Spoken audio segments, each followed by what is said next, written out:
Hi, I'm Beth Reese, and welcome to the OHMazing Way podcast. Now, if you are looking at who the guest is, the name, and you're like, Victoria Reese, that sounds a lot like Beth Reese. Well, you're right. Super What? smart. Yes, I am super excited and grateful and joyful and just like over the moon happy to be here today with my favorite niece. Oh, thank you. And only one. Okay, details. Of course, that was Victoria, and who I also call Tori. And how are you today? I'm doing great. I'm feeling pretty relaxed. I haven't had much going on. So, yeah. All right. Well, the life in the fast lane with a college senior. Okay. Like, how crazy is that? It's Senior? crazy to me, too. It's Yeah.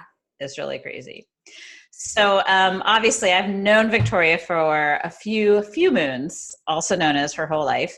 And I'll introduce her more formal background in a moment. And of course I have to tell a funny story. Do I have your permission to do that, Victoria? Yes, 100%.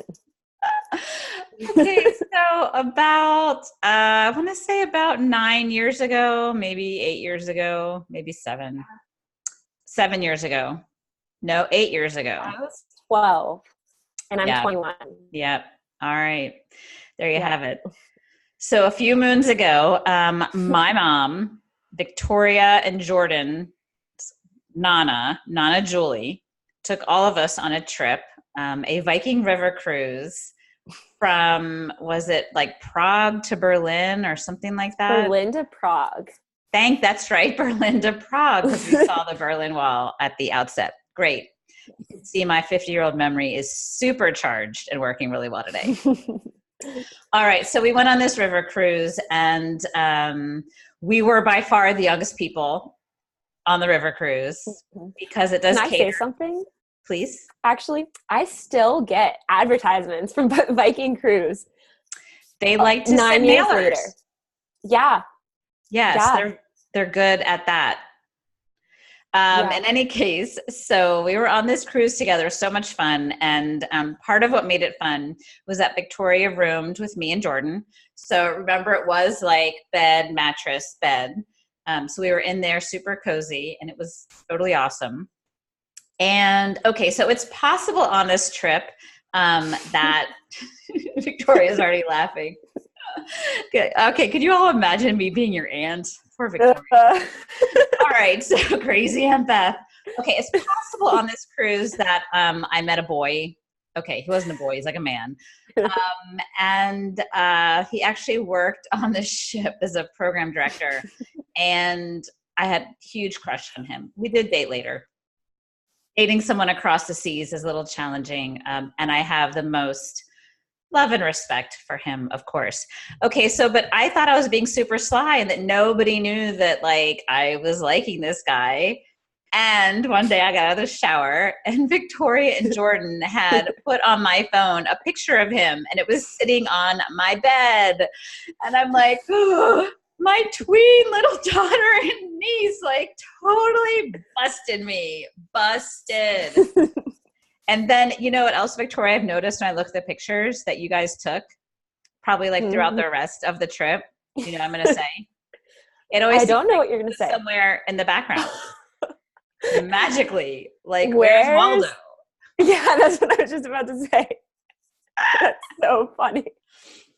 So great, so funny. All right. So we've had a lot of amazing times together. And again, Corey, I'm so grateful that you're here. And okay, so let me read your bio and then I'm going to say something else before we dive into her Shiro story. So Victoria, again, also known as Tori, is a rising senior at William and Mary College studying applied mathematics and economics. She does not get that from me. While she enjoys the analytical nature of math and economics, she is truly passionate about applying economic concepts to influence others to make healthy decisions through public policy. In her free time, Tori loves long-distance running and swimming, cooking, and spending time with her friends and family. That's me. I'm part of that. All right. So here's the thing, that one of the great gifts about this podcast, but what I want to say to everyone listening, and, I always ask you to like pull something to you while you listen, is what happens when you ask someone to share their story with you. So when you ask someone to go have coffee or another beverage, tea, and you lean in and create a space for them to share, like just in the context of Victoria and I talking about this podcast and what I anticipated she'd be sharing, it completely evolved because of maybe it was the space I created, and also because you chose to step in and trust me and share with me. Yeah, no, definitely. And I think it was both. And I really, you being my aunt, I trust you and I know you get it. So. Yeah, you do know. And now she's going to share, all of you listening, and trust this with us, trust her story with all of us. So Victoria, so I'm really going to like dive right to the heart of the matter. Is that all right? Yeah. Oh yeah. Go for it. What you and I have decided to share today. Mm-hmm. So like many young women, it can be challenging in this world, and increasingly so with social media, challenging with issues around body image and how people look in pictures and in real life and all of that. And so Victoria knows, and I'll now share with you, in high school I had an eating disorder. And actually for a time being, I only ate popcorn and Diet Coke. And it was actually the vice principal of my high school, Wildlife High School, who recognized that something was missing in my life. It was food. And he started having me come in the morning and eat. And then recently, one of my own children has shared with me that this person is experiencing body images. And I'm not saying which child's name because I don't have that person's permission yet. Though I believe that that person is willing to talk about it in the podcast. And I know this person's therapist is willing to come and talk to us about teenage eating issues and body image issues and what we can do to make a difference. All that is to say, so Victoria, I have known you throughout your life to be a high energy, athletic person. Today, you chose to share with me that some of that has also been paired with the traversing the path of also managing some various forms of eating disorders. And really, without further ado, I would be honored if you would share your story and how you've chosen to sort of curate your life now to manage it in such a beautiful, strong, badass, healthy way. So would you share with us? Yeah, no, I'm glad to share. So as Beth mentioned, my aunt, growing up, I was always, and still am, a very high energy person. And from the moment I could, I was involved in sports. I swam the first year my parents would let me, and swimming began to become a really important part of my life growing up. And I was a competitive swimmer. I swam all year for both the club team and going into high school, I swam for my high school team. And I definitely would say I have a personality that tends towards perfectionism. And as I got further into high school, I started, and also being very competitive in nature, I started really wanting to do great swimming. And I would dedicate all my time and energy to going to the pool and really trying to go for goal times that I set for myself. And while all these things are really, good in some ways, pushing yourself and really wanting to excel, there's also, especially with people who tend toward perfectionism, a very high chance of developing burnout, which has become something so prevalent in our culture, especially among people of my generation. So I want to say it was probably my sophomore year of high school, that winter, I became really burnt out from swimming, and I started experiencing a lot of anxiety, and in some ways, the pool just kind of made me depressed. I would I would jump in the pool at practice and just like not want to swim. And I had put so much pressure on myself and exerted so much effort in achieving my goals that it kind of came back to bite me. So that was definitely a really tough winter during managing both high school and club swimming. And I decided, I guess this must have been my junior year, I decided that spring that I was going to stop club swimming. And I was just going to take some time for myself and really, focus on what would make me healthy and happy. And so after that had happened, I experienced a lot of, disappointment with myself. And I was like, well, I couldn't achieve these goals. And I was really upset. And I guess I don't remember the moment, but it must have been over a very short period of time. I was like, you know what, you're going to pick yourself up and you're going to start working harder in school and you're going to spend more time with your friends and family and really focus on living healthier. And prior to this burnout, I would say I lived a fairly healthy life, but I definitely not as healthy as I would become. And so I really got hyper-focused on staying fit in other ways. I started to run more, and I paid more attention with school and with my friends and family, which were all great things. But at the time, I really wanted to be healthy, and I developed kind of a passion for longer distance running. And I saw a lot of long distance runners had not the body that I had. I had a swimmer's body at that time. And really, is there such thing? Like, there's really no such thing as like one sports body versus another, but a body that tended to look more like a swimmer's body. And I was like, well, I got to look like a long distance runner now because that's what I'm going to do. So I started restricting a lot of my food intake and only eating from certain food groups. And I would become really hyper-focused on what I looked like and also what I ate. And so going into my senior year, I joined the cross-country team, and I had some coaches approach me and tell me, you look a lot different than you did last year. Like, are you eating enough? And then kind of throughout that year, I was really struggled with eating and body image issues. And honestly, at the time, I didn't think it was a problem. I really justified it. I was like, I'm just being healthy. And I look this way because I'm just being very healthy and I feel great. And I think, society and everything, especially with like healthier foods becoming more popular, which don't get me wrong is great. But you can easily justify what's going on kind of inside with that.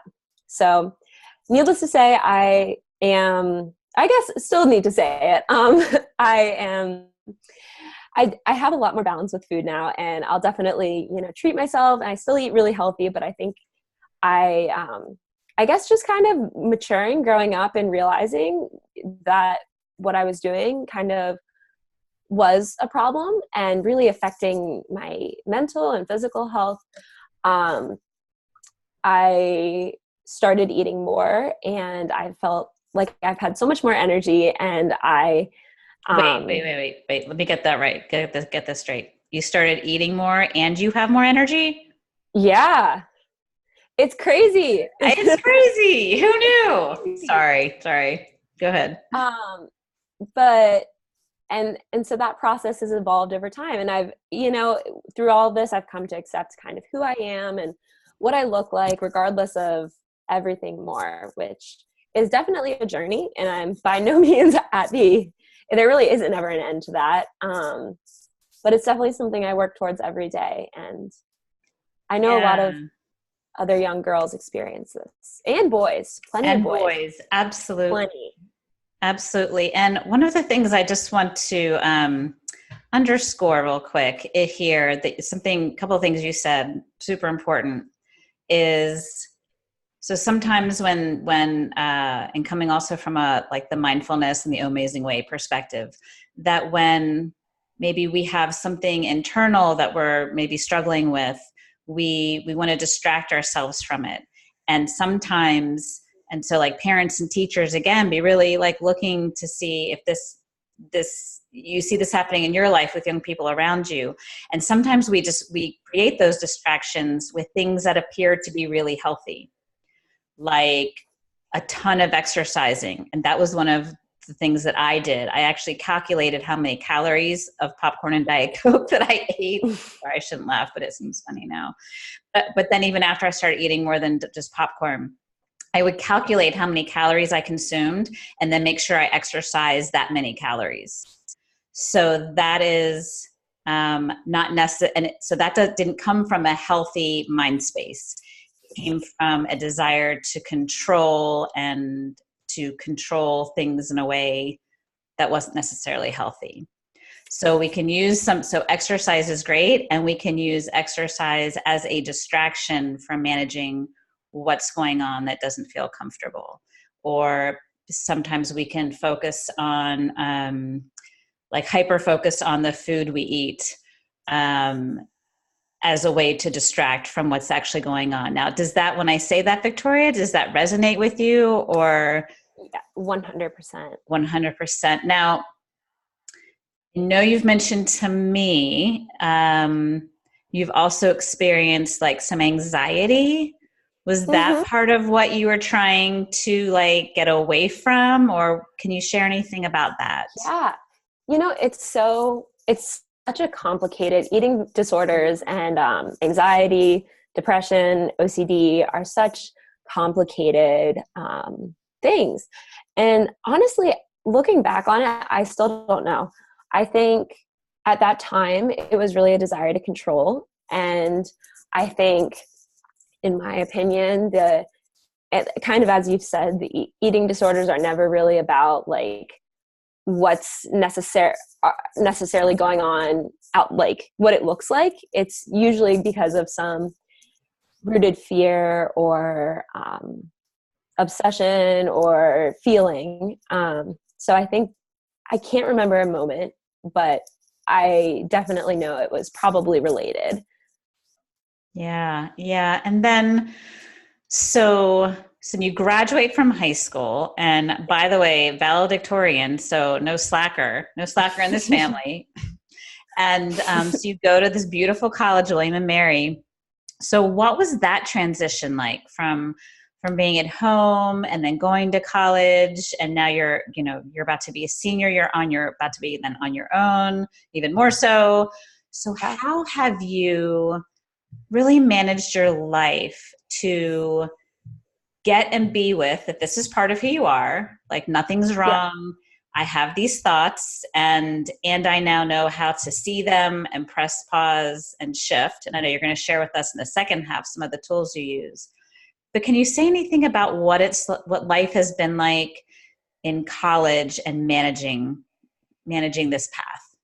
Yeah, no, I would be glad to. So going to college, I remember a big source of stress for me at that time was food and eating, and what are the dining halls going to be like? And I kind of cared about academics, but that was my primary focus. And then going to college, I had my first semester, I was pretty homesick for a lot of the time. I love being around my family, and I also think I missed the routine and control that I had at home. Whereas at college, it was kind of like madness, I felt like. But I think that's fairly normal. I know a lot of people experience homesickness. I'm an RA at William & Mary, and I was an RA for freshmen this year, and it was so common for people to experience homesickness.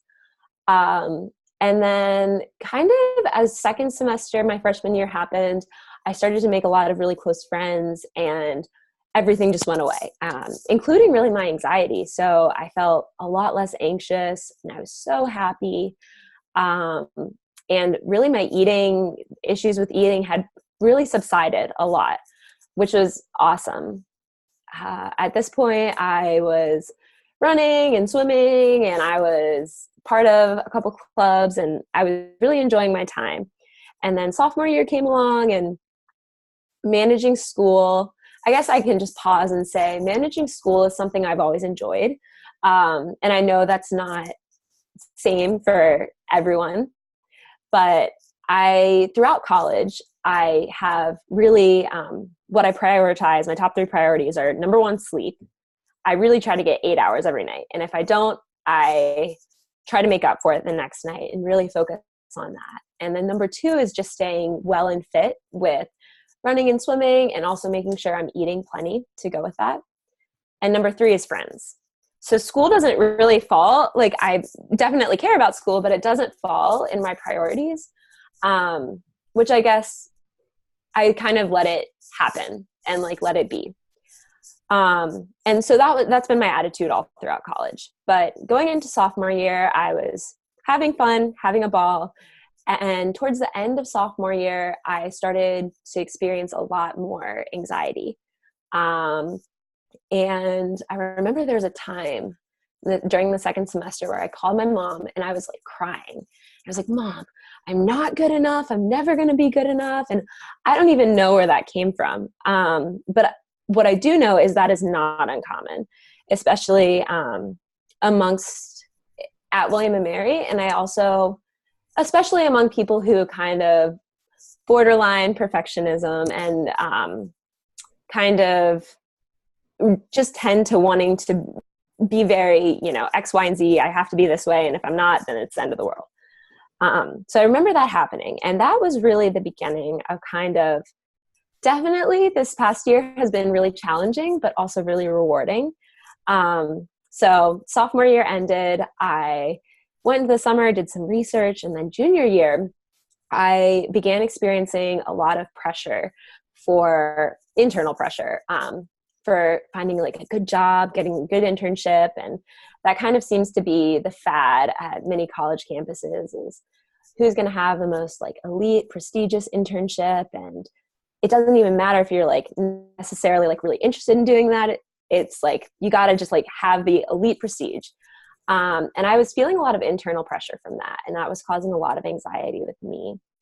And at the same time, it just kind of friend groups were shifting. So that's definitely something that many people manage during college, because people change and people evolve, which is awesome, but people don't always evolve together.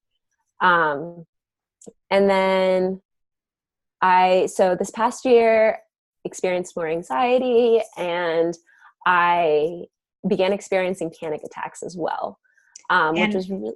And I'm sorry to interrupt you, but can you describe for us like how that feels in your body when the anxiety, the panic attack is coming on? Like, what does that feel like? Yeah. So it feels honestly like you're going to die. Like, it feels like you can't breathe. Your whole body's tingling, you're shaking. And I'm trying to think, like your vision kind of goes weird. Sometimes you feel like you're having an out of body experience. It feels like you're no longer in your body. It's kind of weird. I'm trying to think of other things. And your heart is pounding. You can't think straight. And I know that other college, I'm not alone in this. A lot of other college students experience this too, which is why I think there's a lot of urgency in addressing mental health issues, especially on college campuses. But I would say, so having that and just managing, working with, getting help for myself and really working to manage and really prioritize over everything else, prioritize my own health and my own well-being over everything else. And just friendships were key. So, yeah. Yeah. And what's so interesting about that is thinking about, the whole educational system, right? From pre-K, elementary, all of that into high school and college, and how, and tell me if this resonates with you, like what it would be like if, starting in preschool and kindergarten to give people these tools, right? Like flower power, right? To give people flower power so that, from a young age, we can start to identify when we're feeling the sensations of pressure and heart rate changing, or pressure in our chest or throat, all of those very normal physical responses to stress. And then if we had these tools to manage it, what do you think about that? I think that's really, I think that would be great. And I think too that, I don't know, it's such a complicated issue. I think that would be great. And I also think just like showing people like how to recognize, symptoms of anxiety disorders coming on early before it gets really to that point is also so important, because knowledge is so power.